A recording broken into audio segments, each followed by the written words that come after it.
2024 കർക്കിടകം രാശി കർക്കിടകം ലഗ്നക്കാർക്ക് എങ്ങനെയുള്ളതായിരിക്കും എന്നതിനെക്കുറിച്ചാണ് ഇന്ന് വീഡിയോയിൽ സംസാരിക്കാൻ പോകുന്നത്. വിവാഹ ജീവിതത്തിൽ ഒരു വിള്ളൽ വന്നു ചേരാൻ സാധ്യതയുണ്ട്. പല കാര്യങ്ങളെയും നിങ്ങൾ ദീർഘിപ്പിച്ച് കൊണ്ടുപോകാതെ പറഞ്ഞ് പരിഹരിക്കാനുള്ള ഒരു ശ്രമം നിങ്ങളുടെ ഭാഗത്തു നിന്നും ഉണ്ടാകേണ്ടതാണ്. ജീവിത പങ്കാളിയുടെ വീട്ടുകാരുമായി പ്രശ്നങ്ങൾ വരാൻ സാധ്യതയുണ്ട്. പലതരത്തിലും ജോലിയിൽ ഫ്രസ്ട്രേഷൻ വന്നു ചേരാനുള്ള ഒരു സാധ്യത ഈ ഒരു വർഷം നിലനിൽക്കുന്നുണ്ടെങ്കിലും ധനലാഭം പല വഴികളിലൂടെയാണെങ്കിലും കുടുംബാംഗങ്ങളിലൂടെ കുടുംബ സ്വത്തായിട്ട് പലതരത്തിലും ധനലാഭം വന്നു ചേരാനുള്ള ഒരു സമയത്തെ കൂടി കാണിക്കുകയാണ്. തീർച്ചയായിട്ടും നിങ്ങൾ ഓട്ടോ ഇമ്മ്യൂൺ ഡിസോർഡേഴ്സ് ഉള്ള വ്യക്തികളാണെങ്കിൽ, ജീവിതശൈലി രോഗങ്ങളുള്ളവരാണെങ്കിൽ, ഡയബറ്റീസ് തുടങ്ങിയ അസുഖങ്ങളുള്ളവരാണെങ്കിലും, തൈറോയിഡ് പോലുള്ള അസുഖങ്ങളുള്ളവരാണെങ്കിലും ഒന്നുകൂടി കരുതിയിരിക്കേണ്ട സമയമാണ്. ഇത്തരം രോഗങ്ങൾ ഇതുവരെ ഇല്ലാത്തവരാണെങ്കിലും നിങ്ങളിൽ കാണുന്ന ചില മാറ്റങ്ങൾ ഈ ഒരു വർഷം വളരെയധികം ശ്രദ്ധിക്കേണ്ടതും അതിൻ്റേതായിട്ടുള്ള ചികിത്സകൾ നിങ്ങൾ തേടേണ്ടതുമാണ്. അതായത് ജീവിതശൈലി രോഗങ്ങൾക്കും ഓട്ടോ ഇമ്മ്യൂൺ ഡിസോർഡേഴ്സിനൊക്കെ സാധ്യത കൂടുതലുള്ള, യൂട്രസ് സംബന്ധിച്ചിട്ടുള്ള, പ്രോസ്റ്റേറ്റ് ഗ്ലാൻഡിനെ സംബന്ധിച്ചിട്ടുള്ള, കിഡ്നി സംബന്ധിച്ചിട്ടുള്ള അസുഖങ്ങൾക്ക് സാധ്യത കൂടുതലുള്ള ഒരു വർഷമാണ്. എന്നിരുന്നാലും കർക്കിടകം രാശി കർക്കിടകം ലഗ്നക്കാരെ സംബന്ധിച്ചിടത്തോളം ആയുസ്സിനും മറ്റും പ്രശ്നങ്ങളൊന്നുമില്ല. പലതും നമുക്ക് ഡയഗ്നോസ് ചെയ്യാൻ കുറച്ച് സമയമെടുക്കുമെങ്കിലും എളുപ്പത്തിൽ ഡയഗ്നോസ് ചെയ്യാൻ പറ്റില്ല ഈ ഒരു വർഷം എന്നത് ഒരു പ്രത്യേകതയാണ്. എന്നിരുന്നാലും ശനിയുടെ ഒരു ഗോചരം എന്നത് വ്യാഴത്തിൻ്റെ നക്ഷത്രങ്ങളിലൂടെ പുരോഗമിക്കുമ്പോൾ തീർച്ചയായിട്ടും നിങ്ങളുടെ ദശാന്തർദശകൾ സപ്പോർട്ട് ചെയ്യുകയാണെങ്കിൽ, വ്യാഴം നല്ല അവസ്ഥയിലൊക്കെ ആണെങ്കിൽ തീർച്ചയായിട്ടും നിങ്ങൾക്ക് നല്ല ഒരു ചികിത്സ ലഭിക്കുന്നതുമായിരിക്കും. തീർച്ചയായിട്ടും ഇവിടെ ജാതകത്തിലെ ഗ്രഹങ്ങൾക്ക് വലിയ പ്രാധാന്യമുണ്ട്. ഈ ഒരു വർഷം നിങ്ങൾ സെൽഫ് എംപ്ലോയ്ഡ് ആയിട്ടിരിക്കുന്ന വ്യക്തിയാണെങ്കിൽ സ്വന്തമായിട്ട് ബിസിനസ് ചെയ്യാനും സ്വന്തമായിട്ടുള്ള രീതിയിൽ എന്തെങ്കിലും തുടങ്ങണം, ഒരു സംരംഭം തുടങ്ങണം എന്നൊക്കെ വിചാരിച്ചിരിക്കുന്ന വ്യക്തികളാണെങ്കിലും അതിനായിട്ടുള്ള സമയം വന്നു ചേരുന്നുണ്ട്. നിങ്ങളുടെ ഒരു സോഷ്യൽ നെറ്റ്വർക്കിംഗ് വർദ്ധിക്കുന്നതാണ്. മറ്റുള്ളവരുടെ സപ്പോർട്ടിലൂടെ, സഹകരണത്തിലൂടെ നിങ്ങൾക്ക് ധനാർജനത്തിനായാലും മറ്റ് കോൺടാക്ട്സിലൂടെ ലാഭങ്ങൾ നേടാനായിട്ടുള്ള അവസരങ്ങൾ വന്നു ചേരുന്നുണ്ട്. അതുപോലെ ഈ ഒരു വർഷം വീട്, വാഹനം, പ്രോപ്പർട്ടി എന്നീ കാര്യങ്ങളിൽ നിന്ന് ലാഭവും വന്നു ചേരുന്നുണ്ട്. എന്നിരുന്നാലും നിങ്ങളുടെ ദശകൾ, അന്തർദശകൾ, ജാതകത്തിലെ ഗ്രഹങ്ങൾ അതിനനുസരിച്ചിട്ടാണ് പൂർണ്ണമായിട്ടും റിസൾട്ട് ഇരിക്കുന്നത്. ഈ ഒരു വർഷം നിങ്ങളെ സംബന്ധിച്ചിടത്തോളം നേരത്തെ തന്നെ നിങ്ങൾ ശമ്പള വർധന, ഇൻക്രിമെൻറ്റ് തുടങ്ങിയ കാര്യങ്ങൾ പ്രതീക്ഷിച്ചിരിക്കുന്നുണ്ടെങ്കിൽ തീർച്ചയായിട്ടും അതിനുള്ള സമയങ്ങൾ വന്നു ചേരുന്നുണ്ട്. ലാഭം വന്നു ചേരാനുള്ള സമയം വന്നു ചേരുന്നുണ്ട്.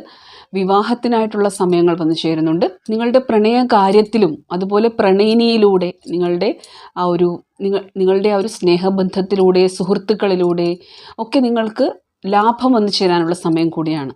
അതായത് പലതരത്തിലും ലാഭങ്ങൾ ഈ ഒരു വർഷം നിങ്ങൾക്ക് പ്രതീക്ഷിക്കാവുന്നതാണ്. എന്നിരുന്നാലും ആകസ്മികത എന്നത്, ശനിയുടെ അഷ്ടമത്തിലെ ഗോചരം എന്നത് ആകസ്മികത, നമ്മൾ വിചാരിക്കാത്ത സമയത്ത് വിചാരിക്കാത്ത കാര്യങ്ങൾ നടക്കുക എന്നത് നിലനിൽക്കുന്നുണ്ട്. അവിടെയും നിങ്ങളുടെ ദശകൾക്കാണ് പ്രാധാന്യം. നിങ്ങളുടെ ദശാനാഥനിൽ നിന്ന് ശനി എവിടെ ഇരിക്കുന്നു, ദശാന്തർദശകൾ, ദശാന്തർദശാനാഥന്മാർ ഏത് നക്ഷത്രത്തിലിരിക്കുന്നു, ഇങ്ങനെയുള്ള കാര്യങ്ങളെ അനുസരിച്ചിട്ടാണ് ഫലങ്ങളിരിക്കുന്നത്. ഈ ഒരു വർഷം യാത്രകൾ കൂടുതലായിട്ട് വേണ്ടിവരും. അമ്പല സന്ദർശനങ്ങൾ, തീർത്ഥയാത്രകൾ ചെയ്യാനുള്ള അവസരങ്ങൾ വന്നു ചേരും. കുട്ടികൾക്ക്, വിദ്യാർത്ഥികൾക്ക്, ഉദ്യോഗാർത്ഥികൾക്കൊക്കെ കൂടുതൽ ഹാർഡ് വർക്ക് ചെയ്യേണ്ടതായിട്ട് വരും. സന്താനങ്ങൾ ഉണ്ടാകാനായിട്ട് ചികിത്സ ഒക്കെ വേണ്ടി വരുന്നൊരു വർഷമായിരിക്കും ഇത്. ചികിത്സയിലൂടെ സന്താനങ്ങൾ ഉണ്ടാകാനുള്ള ഒരു സമയത്തെ കൂടി ഈ ഒരു വർഷം കാണിക്കുന്നുണ്ട്. വിദേശത്ത് ജോലിയാണെങ്കിലും അതുപോലെ റിസർച്ചിനായും ഉന്നത വിദ്യാഭ്യാസത്തിനുമായിട്ടുമൊക്കെ വിദേശത്ത് പോയി പഠിക്കാനും അല്ലെങ്കിൽ ജന്മനാട്ടിൽ നിന്ന് മാറി പഠിക്കാൻ ആഗ്രഹിക്കുന്നവർക്കും ഒക്കെ അതിനുള്ള സമയങ്ങൾ വന്നു ചേരുന്നുണ്ട്. എന്തു തന്നെയാണെങ്കിലും, സ്വദേശത്താണെങ്കിലും വിദേശത്താണെങ്കിലും റിസർച്ചിനായിട്ടും ഉന്നത വിദ്യാഭ്യാസത്തിനായിട്ടും അതുപോലെ അധ്വാനിക്കാനും അതിൻ്റെ ഫലം ലഭിക്കാനും ഒക്കെയുള്ള സമയങ്ങളാണ്. വിദേശ യാത്രയാണെങ്കിലും ജോലിപരമായിട്ടുള്ള കാര്യങ്ങളാണെങ്കിലും വിദ്യാഭ്യാസ കാര്യങ്ങളാണെങ്കിലും നിങ്ങളുടെ ഒരു ഡോക്യുമെൻറ്റ്സും കാര്യങ്ങളും, നിങ്ങളുടെ സർട്ടിഫിക്കറ്റുകളായിക്കോട്ടെ, നിങ്ങളുടെ ID പ്രൂഫ്സ് തുടങ്ങിയ കാര്യങ്ങളായിക്കോട്ടെ, നിങ്ങളുടെ മറ്റ് ഡോക്യുമെൻറ്റ്സും അതുപോലെ നിങ്ങൾ അയക്കുന്ന ഇമെയിൽ സന്ദേശങ്ങളും മറ്റു കമ്മ്യൂണിക്കേഷൻ എന്ന കാര്യവും ഒക്കെ ഒന്ന് ശ്രദ്ധിക്കേണ്ട വർഷമാണ്. പലതരത്തിലും കമ്മ്യൂണിക്കേഷൻ പ്രോബ്ലം വന്നു ചേരാവുന്ന ഒരു സമയമാണ്. നിങ്ങൾ പറഞ്ഞതായിരിക്കില്ല മറ്റൊരാൾ മനസ്സിലാക്കുന്നത്. ജോലിപരമായിട്ടുള്ള കാര്യങ്ങൾക്കായിട്ടുള്ള നിങ്ങളുടെ ഒരു കമ്മ്യൂണിക്കേഷൻ എന്നത് ആ ഇമെയിൽ സംഭാഷണങ്ങളോ എന്തുമായിക്കോട്ടെ, അത് നിങ്ങൾ വിചാരിച്ച സമയത്ത് അതിൻ്റെ ഒരു മറുപടി വരാനും, ഒരു ജോലിക്കായിട്ടുള്ള ഓഫറാണെങ്കിലും നിങ്ങൾ വിചാരിച്ചതുപോലെ ഈ ഒരു കമ്മ്യൂണിക്കേഷൻ എന്നത് നടക്കാൻ ബുദ്ധിമുട്ടുള്ള ഒരു സമയമാണ്.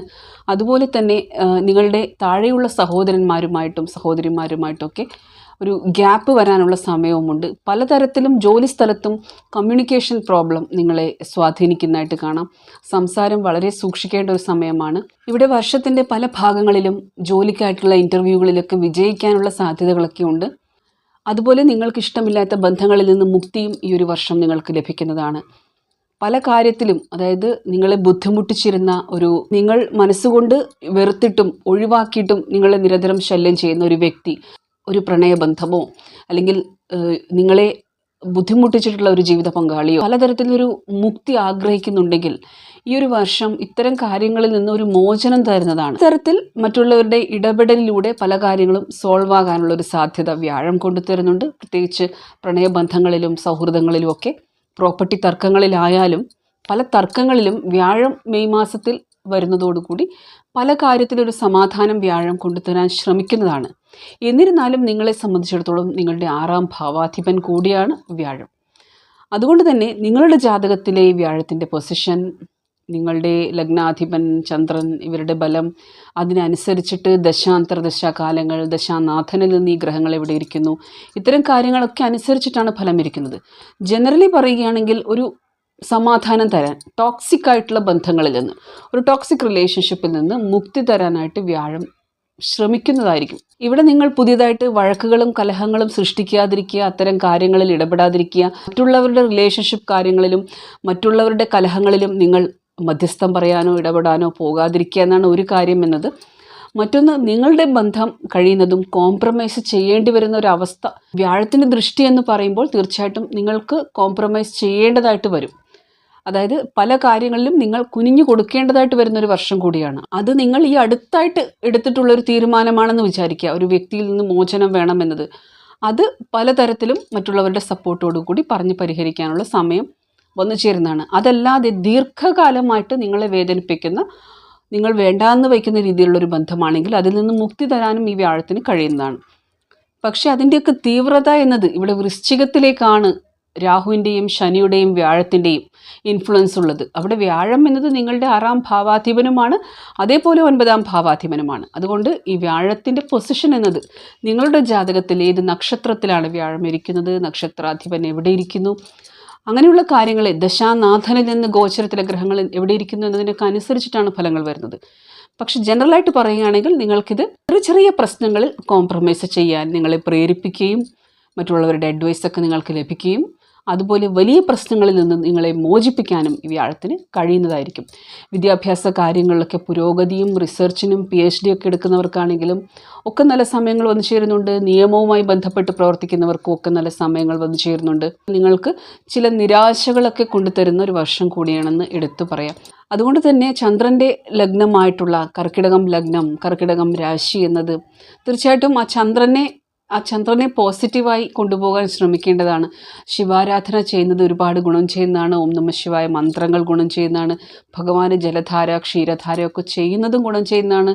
പ്രധാനമായിട്ട് ഓം നമഃ ശിവായ മന്ത്രങ്ങൾ നിരന്തരം ചൊല്ലുന്നത്, അതുപോലെ അമ്പല സന്ദർശനങ്ങൾ നടത്തുന്നത്, തീർത്ഥയാത്രകൾ ചെയ്യുന്നതൊക്കെ നിങ്ങൾക്ക് പോസിറ്റീവായിട്ടുള്ള മാറ്റങ്ങൾ ജീവിതത്തിൽ കൊണ്ടുതരുന്നതാണ്. അപ്പോൾ 2024 പറ്റി ആ ഗ്രഹങ്ങളുടെ ഒരു അവസ്ഥ, എന്തൊക്കെ പോസിബിലിറ്റീസ് നമുക്ക് കർക്കിടകം ലഗ്നം, കർക്കിടകം രാശിക്ക് കൊണ്ടുതരാൻ സാധ്യതയുണ്ട് എന്നതിനെപ്പറ്റി കുറച്ച് കാര്യങ്ങൾ പറഞ്ഞു തരാൻ ശ്രമിച്ചിട്ടുണ്ട്.